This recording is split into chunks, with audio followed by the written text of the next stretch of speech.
In this video, we're going to discuss the Inventory 1, Purchases, New Purchase Plan menu. In the New Purchase Plan menu, you can create a purchase plan for your purchasing department so that they can calculate the optimal purchase order quantity before placing an actual purchase order. In the input screen, you can create a purchase plan by manually loading item codes, or you can load an existing sales order or job order and apply the data and easily create a new purchase plan. So right now we're going to manually enter a new purchase plan. Firstly, in the date field, enter the date when you created the purchase plan.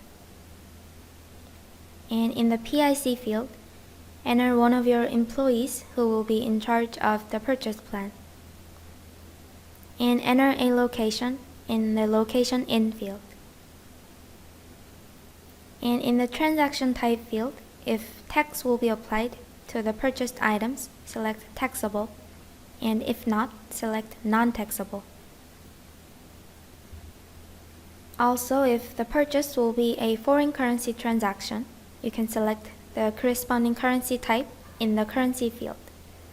If the currency unit has not been entered in the program yet, you can register the currency in the Inventory 1 Setup, Foreign Currency Setup menu. Then select the delivery date and enter the reference field.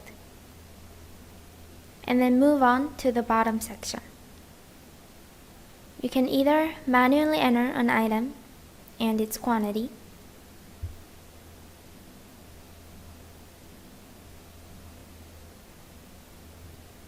or you can click one of the buttons displayed in the middle to load an existing slip or to have the program to calculate data.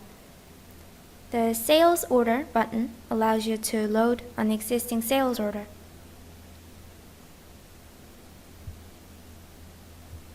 And the Purchase Request button will allow you to create a purchase plan based on an existing purchase request.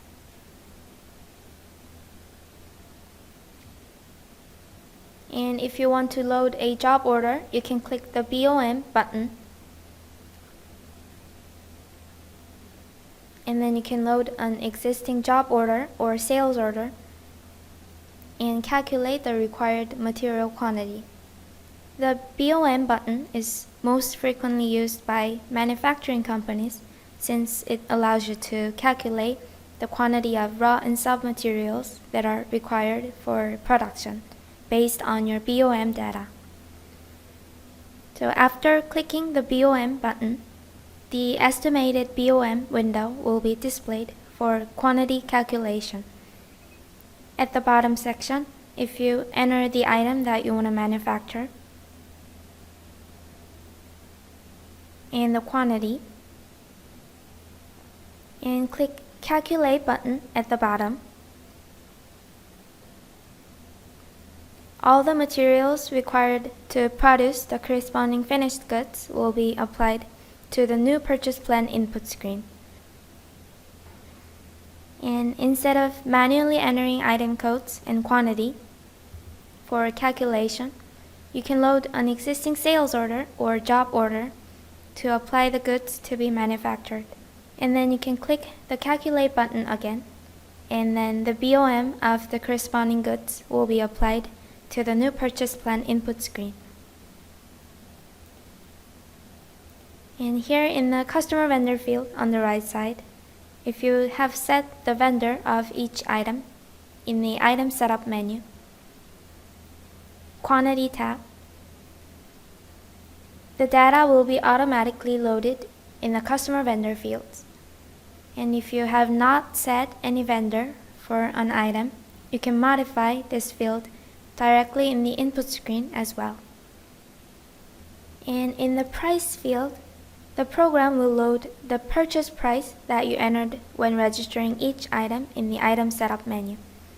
And also you can adjust the loaded price by applying a specific percentage or a specific amount by selecting the item and selecting the adjustment option. select either percentage or price. And if you will apply discount, enter the percentage in minus. And to raise the price, enter the percentage in plus percentage.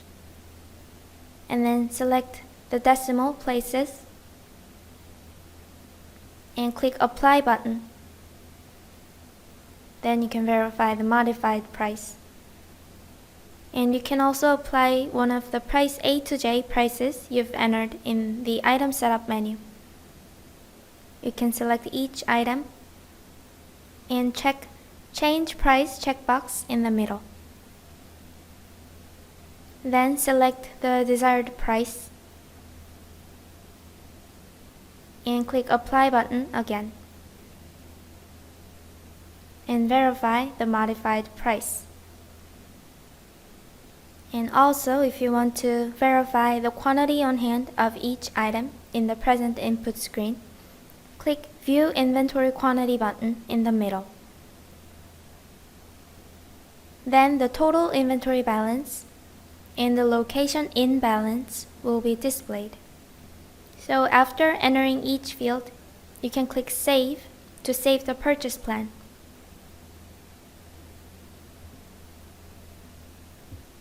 Then the purchase plan slip you've created will go to the purchase plan list menu in the left menu. If you go to the purchase plan list menu,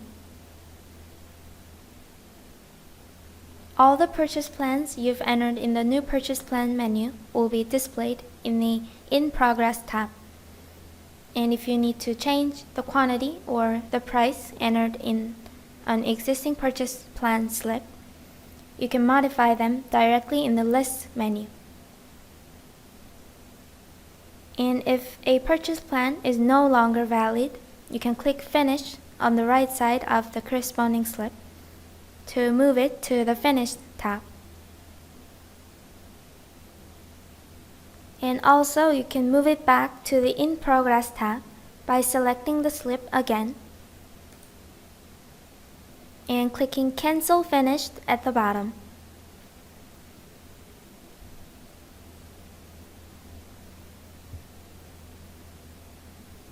And in the Progress Status field, you can verify if you have linked a purchase plan to the Purchase Order menu and generated a purchase order slip.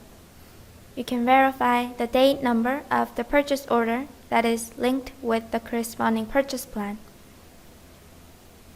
And in the list screen, with each quantity we've entered in the purchase plan slip, if you want to recalculate the quantity based on factors such as safety stock, minimum purchase quantity, or current quantity on hand, you can select the items you will recalculate and click Adjust Quantity button at the bottom. Then in the Adjust Quantity window, if you click Calculate button at the top left, in the Purchase Plan Quantity field, you can select the criteria you will apply to the calculation, and then you can click Apply button to apply the selected criteria and see the calculated purchase order quantity. For instance, if you want to order the quantity excluding the quantity currently on hand, select only the current quantity option. And in the Location for Current Quantity field, you can select whether to apply the balance of the location in location or to apply the balance of the locations entered in this field. You can select all the locations in this field and apply the total balance as well. Then if you click Apply, the current inventory balance will be loaded. And from the entered quantity, the current quantity will be deducted and the resulting purchase order quantity will be displayed. So you can see that the purchase order quantity has been adjusted, decreased, or turned zero since you have the corresponding quantity on hand. And you can add additional criteria such as safety stock, unsold quantity or unpurchased quantity, and minimum purchase quantity. If you click the calculate button again, here if you select minimum purchase quantity option,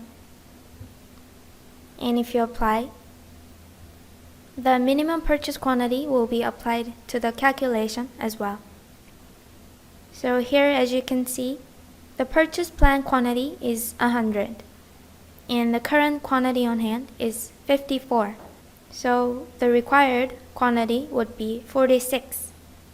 However, since you applied the minimum purchase quantity, the purchase order quantity has been calculated as 70, not 46. So in this way, you can use the calculate button at the top. And if there are most frequently used criteria, you can set the default calculation method in the option at the top right, calculation method. Here you can save the default calculation criteria and apply them by default. And after running calculation and applying all the desired criteria, you can click Save. And with the calculated quantity, you can create purchase orders from the list.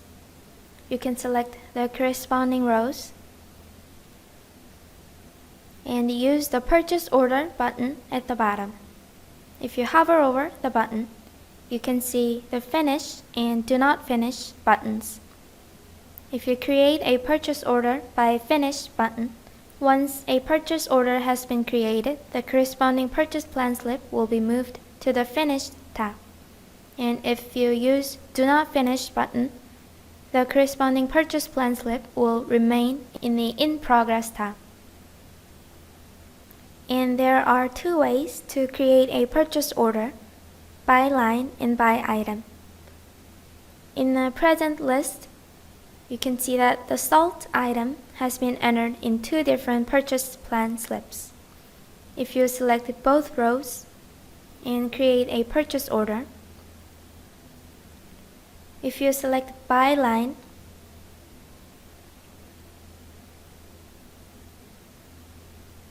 the two rows will be entered in the purchase order by each line, even if they are the same item.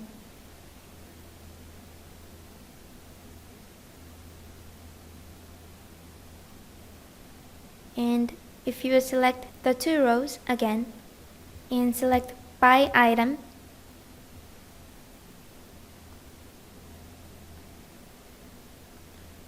the quantity of the two rows will be summed and entered in a single line in the purchase order.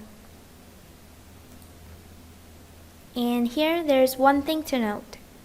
As you saw just before, if the date and vendor of multiple rows are identical, if you select the rows and create a single purchase order, there will be no alert message displayed.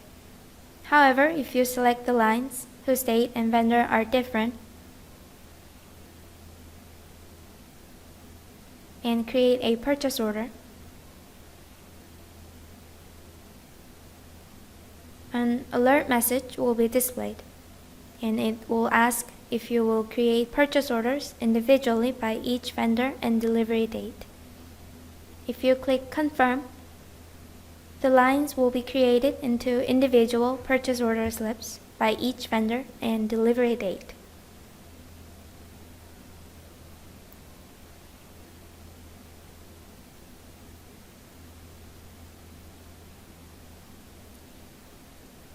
And if you click Cancel, all the selected lines will be combined into a single purchase order, and the vendor and delivery date of the last row will be applied to the purchase order. And going back to the purchase plan list menu. In the list menu, if you click Search, in the Search Type field, you can find the By Line and By Slip options. The default setting is By Line option, and it will show you the purchase plan data by each row you have entered in each slip. And if you select the Buy Slip option and search. The list will not display data by each item. It will display data by each slip's date number. And in the item name field, the item entered in the first row in the slip will be displayed.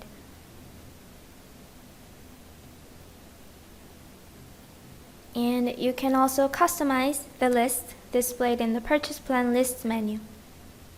You can click Option at the top right, Template Setup, New Template, and you can first add a new list template.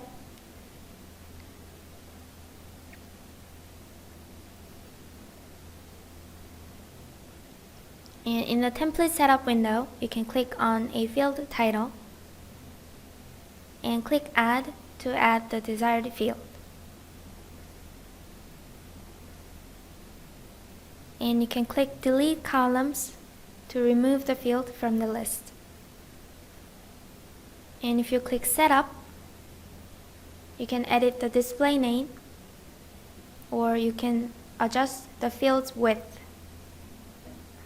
So use the new Purchase Plan menu to suit your needs. Thank you.